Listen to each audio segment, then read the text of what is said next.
Saudaraku kaum muslimin dan muslimah rahimani wa rahimakumullah. Perlu kita ketahui bersama bahasanya ada 3 dosa yang pertama kali terjadi di jagat raya ini. Dan ketiganya adalah merupakan induk dosa. Artinya 3 dosa ini menghasilkan dosa-dosa yang lain. Ketiga dosa yang dimaksudkan yang pertama adalah dosa sombong. Dan sombong adalah dosa yang pertama kali terjadi di jagat raya ini. Itulah dosanya iblis ketika diperintahkan oleh Allah Subhanahu wa taala untuk sujud kepada Adam. Maka iblis pun menolak perintah Allah Subhanahu wa taala dan iblis mengatakan bahwasanya saya lebih baik daripada Adam karena engkau ciptakan dia dari tanah sedangkan engkau ciptakan aku dari api. Maka Allah katakan tentang iblis, aba wastakbara wa kana minal kafirin. Dia enggan dan dia sombong dan dia tergolong makhluk yang kafir. Dan umumnya dosa-dosa kemusyrikan dan kekafiran adalah karena kesombongan. Kesombongan inilah yang menyebabkan Fir'aun tetap bertahan untuk tidak menerima kebenaran yang dibawa oleh Musa. Demikian juga rata-rata para penentang dakwah Rasul dan orang-orang yang tidak menerima apa yang diajarkan oleh para nabi dan Rasul, sebab pokok mereka adalah karena kesombongan. Sebagaimana yang Allah firmankan tentang Fir'aun dan orang-orang yang mengikutinya. Wajahadu biha wastaiqanatha anfusuhum zulman wa uluwa. Maka Fir'aun dan bala tentaranya dan orang-orang yang mengikutinya menolak dan mengingkari kebenaran yang dibawa oleh Nabi Musa alaihissalatu wassalam, zulman wa uluwa. Dan sebabnya kata Allah adalah karena 2 hal. Yang pertama adalah karena tumpukan kezaliman dan kemaksiatan yang mereka lakukan, kedurhakaan yang mereka kerjakan. Kemudian yang kedua adalah kesombongan yang ada pada diri mereka. Maka kesombongan adalah induk dosa, dan dari kesombongan ini muncul berbagai macam bentuk kekafiran dan penentangan terhadap dakwah dan tauhid.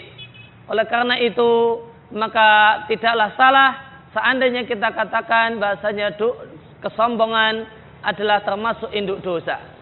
Kemudian dosa yang kedua adalah dosa yang dilakukan oleh Adam dengan memakan buah pohon yang dilarang oleh Allah Subhanahu wa taala. Yang ini disebabkan karena hirsun, disebabkan karena kerakusan yang ada pada diri Adam. Ketika iblis datang menggoda Adam dengan mengatakan bahwasanya tidaklah Allah melarangmu untuk memakan buah surga ini kecuali karena jika engkau memakannya maka engkau akan menjadi malaikat atau engkau akan menjadi orang yang kekal di dalam surga. Maka mendengar kata-kata iblis tersebut, maka bapak kita Nabiullah Adam alaihissalatu wassalam muncul pada diri beliau rasa ragus untuk mendapatkan, untuk menjadi orang yang abadi dalam surga, menjadi orang yang kekal dalam surga yang penuh dengan kenikmatan. Maka karena dorongan rasa rakus inilah kemudian Adam tergoda untuk melanggar larangan Allah Subhanahu wa taala, mendekati bahkan memakan pohon yang dilarang oleh Allah Subhanahu wa taala untuk didekati. Dan rakus adalah sumber banyak dari dosa, maka dia adalah induk dosa. Betapa banyak orang melakukan perbuatan mencuri, korupsi, boleh jadi merampok, dan motivasi dan yang menyebabkan dia melakukan hal tersebut adalah karena rakus. Karena rakus untuk memenuhi perut, demikian juga rakus untuk memenuhi kebutuhan apa yang ada di bawah perut.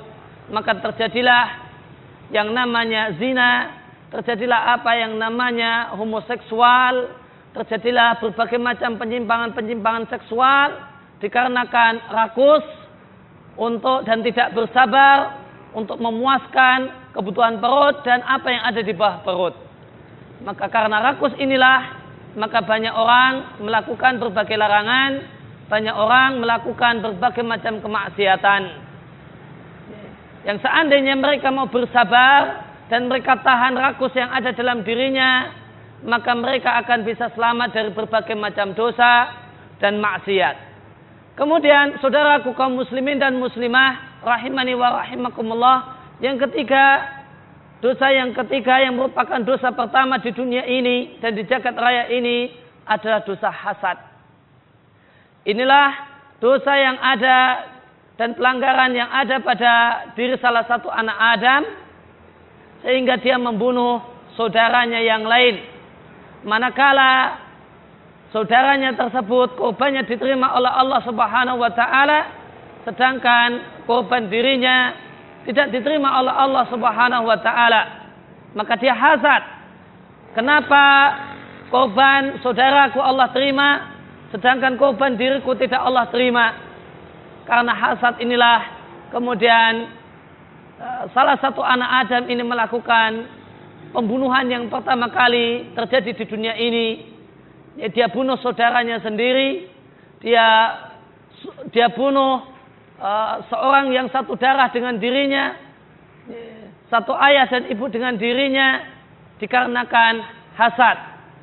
Maka hasad atau iri atau dengki adalah satu penyakit yang sangat berbahaya. Karena hasad ini menimbulkan banyak macam dosa. Maka ada orang yang melakukan ribah, menggunjing orang lain disebabkan karena hasad. Orang melakukan tajasus, menyelidik-nyelidiki dan mencari-cari kekurangan dan keburukan orang, tidak lain dan tidak bukan karena hasad. Demikian juga orang membuat fitnah, membuat buhtan, membuat apa yang disebut dengan berita bohong yang disandarkan kepada orang bahasanya si A itu melakukan demikian dan demikian, tidak lain dan tidak bukan adalah karena hasad dalam dirinya. Dia lakukan itu semua untuk memuaskan hasad yang ada dalam benaknya, yang ada dalam hatinya. Maka dari hasad ini muncullah berbagai tindakan yang tergolong dosa dan kemaksiatan kepada Allah Subhanahu wa taala. Oleh karena itu, maka benarlah apa yang disampaikan oleh Nabi sallallahu alaihi wasallam dalam sebuah hadis yang diriwayatkan oleh Tirmidzi dan dinilai hasan oleh sebagian ulama. Nabi alaihi salatu wasallam mengatakan, "Iyyakum wal hasada." Hendaklah kalian mewaspadai hasad. Fa innahu ya'kulul hasanati kama ya'kulun narul hatoba. Karena hasad itu akan memakan berbagai macam amal saleh, akan memberangus berbagai macam amal kebajikan, sebagaimana api bisa melahap habis kayu-kayu kering yang merupakan kayu-kayu bakar. Maka berbagai macam amal kebajikan hapus dan hilang disebabkan hasad. Karena hasad ini membuahkan berbagai macam keburukan, berbagai macam maksiat yang karenanya maka membuahkan berbagai macam keburukan dan berbagai macam kemaksiatan. Oleh karena itu, maka hasad sangat layak untuk disebut sebagai salah satu dari induk dosa. Oleh karena itu, maka kita memohon kepada Allah Subhanahu wa taala agar Allah Subhanahu wa taala menjaga diri kita dari tiga macam dosa ini yang merupakan induk-induk dosa, yang diharapkan jika kita terlindung dari tiga dosa dan penyakit ini, maka Allah akan jaga kita dari berbagai macam dosa dan maksiat. Yang pertama adalah kesombongan, dan yang kedua adalah rakus, dan yang ketiga adalah hasad.